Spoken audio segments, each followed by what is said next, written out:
नमस्कार दोस्तों, मैं नुशीरनाथ साहू आप सबको आपके YouTube चैनल कसरत से सेफ्टी जार में तहे दिल से स्वागत करता हूं। कसरत से सेफ्टी जार एचएससी प्रोफेशन से जुड़े हेल्थ, सेफ्टी एंड एनवायरनमेंट की एजुकेशंस के ऊपर काम करता है और अपने वर्क प्लेस को सेफ रखने के लिए सहायता करता है। आज हम एक महत्वपूर्ण टॉपिक पर चर्चा करने वाले रूट कॉज और potential cause. Her work place में रूट कॉज और पोटेंशियल कॉज जानना क्यों ज़रूरी है और रूट कॉज पोटेंशियल कॉज का मतलब क्या है और दोनों में फ़र्क क्या होता है, एक उदाहरण के माध्यम से हम इसको समझने की कोशिश करेंगे। अगर आप मेरे वीडियो चैनल्स में नए हैं तो लाइक एंड सब्सक्राइब करना ना भूलें और इस वीडियो को अंत तक जरूर देखें। रूट कॉज होता क्या है? रूट कॉज को जानने के लिए क्या होता है, एक वर्क प्लेस में अगर सपोज दैट कोई इवेंट होता है या एक्सीडेंट होता है या कोई नियर मिस होता है या अनसर फैक्ट होता है, उसमें जो जड़े हुए जो सबसे जड़ मुख्य कारण जिसको बोलते हैं उसको जानना बहुत ज़रूरी होता है। वो मुख्य कारण ही आपका रूट कॉज होता है। मैं आपको छोटा सा एक एग्जांपल देता हूँ रूट कॉज का। एग्जांपल्स आपने देखा होगा, रामायण में सीताहरण होता है। सीताहरण कहाँ से होता है? पंचवटी वन से, है ना।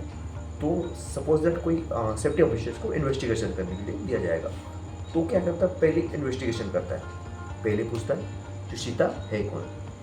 सीता जो है भगवान राम जी की वाइफ है ना।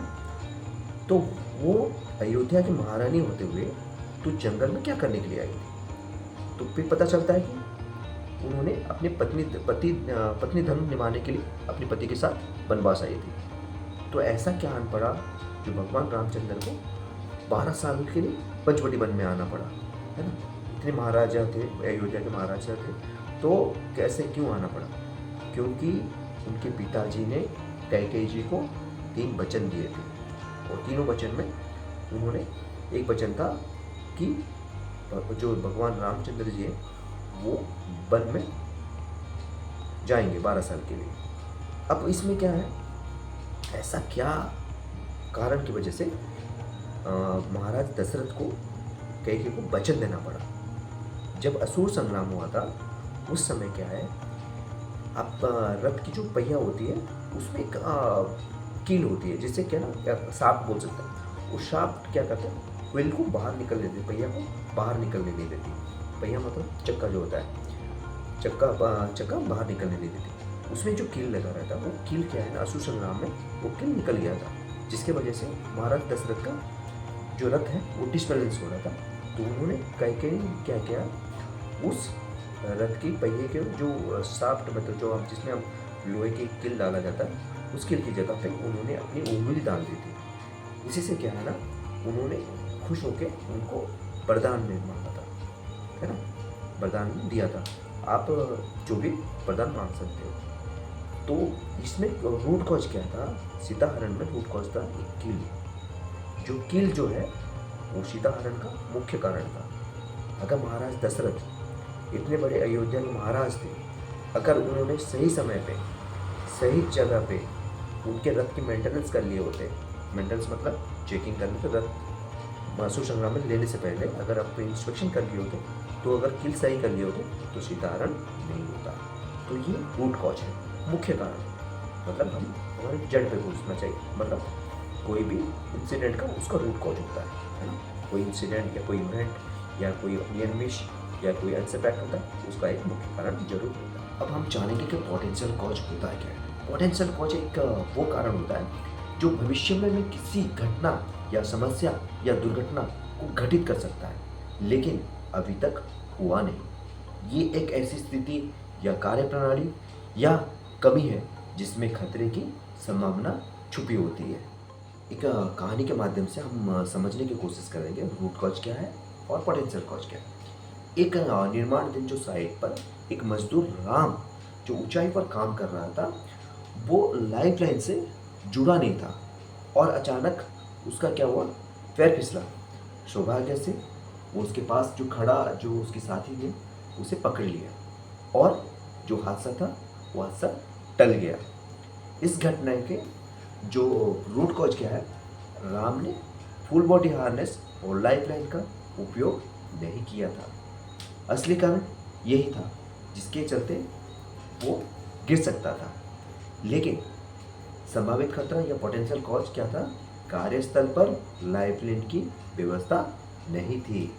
इसका मतलब ये स्थिति भविष्य में किसी और मजदूर के साथ हादसा उत्पन्न कर सकता था। अभी हम बात करेंगे, चर्चा करेंगे रूट कॉज और पोटेंशियल कॉज का डिफरेंस क्या होता है। पहले रूट कॉज क्या होता है? रूट कॉज में क्या होता है? एक ही सिंगल कारण होता है। रूट कॉज में एक सिंगल कारण होता है, लेकिन पोटेंशियल कॉज में बहुत सारे कारण हो सकते हैं। पोटेंशियल कॉज में बहुत सारे कारण। रूट कॉज में क्या होता है? हम एक्सीडेंट होने के बाद या हादसा होने के बाद हम रूट कॉज को आइडेंटिफाई करते हैं, लेकिन पोटेंशियल कॉज में क्या होता है? हम प्रॉब्लम्स को हादसा होने से पहले आइडेंटिफाई करते हैं। रूट कॉज में क्या होता है? हादसा होने के बाद हम उस पर रूट कॉज को आइडेंटिफाई करके उसकी करेक्टिव एक्शंस ले सकते हैं, लेकिन पोटेंशियल कॉज में क्या होता है? हादसा होने से पहले प्रिवेंटिव मेजर्स ले सकते हैं। हादसा होने से पहले हम प्रिवेंटिव एक्शंस ले सकते हैं। वर्क प्लेस में रूट कॉज और पोटेंशियल कॉज का इम्पोर्टेंस इसलिए जानना ज़रूरी है कि उसको हम आइडेंटिफाई और उसकी एनालिसिस करके उसके कॉम्प्रिहेंसिव करेक्टिव एक्शंस और प्रिवेंटिव एक्शंस ले सकते हैं। तो दोस्तों, वर्क प्लेस में क्या होता है? हम रूट कॉज आइडेंटिफाई करने के बाद हम उसको एक करेक्टिव एक्शंस ले सकते हैं। रूट कॉज आइडेंटिफाई करने के बाद हम उसकी करेक्टिव एक्शंस ले सकते हैं। और पोटेंशियल कॉज में क्या करते हैं? हम उसके प्रॉब्लम्स या कॉजेस को आइडेंटिफाई करके उसकी प्रिवेंटिव एक्शंस ले सकते हैं। तो दोस्तों, आज हम इस वीडियो के माध्यम से पोटेंशियल कॉज और रूट कॉज के बारे में जानें, इसके डिफरेंसेस क्या है, इसके उदाहरण के जानें, और इसी उदाहरण के माध्यम से हम रूट कॉज के बारे में जान लिए, एक कहानी के माध्यम से जान लिए। तो अगर आप इस वीडियो को ज़्यादा से ज़्यादा पसंद करते हैं तो लाइक एंड सब्सक्राइब करना ना भूलें। अपने फैमिली मेम्बर्स के साथ, अपने दोस्तों के साथ ज़रूर शेयर करें, और मिलते हैं नेक्स्ट वीडियो के साथ एक नए टॉपिक के साथ। तब तक के लिए मुझे इजाज़त दीजिए। नमस्कार, धन्यवाद।